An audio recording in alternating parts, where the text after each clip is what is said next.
Today we have a lot of sea animal toys. Let's learn their names one by one. We have some sea animals in a packet.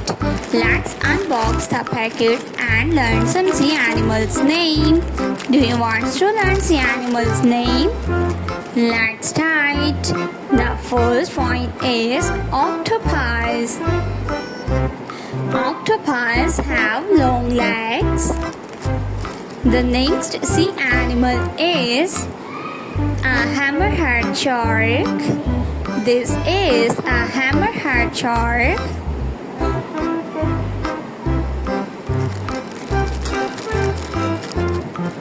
The next sea animal is a whale. This is a whale fish. A whale.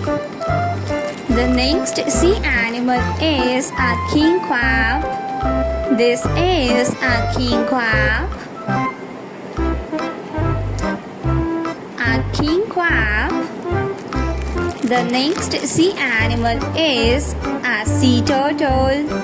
This is a sea turtle.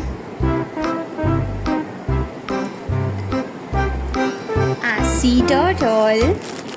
The next sea animal is the next point is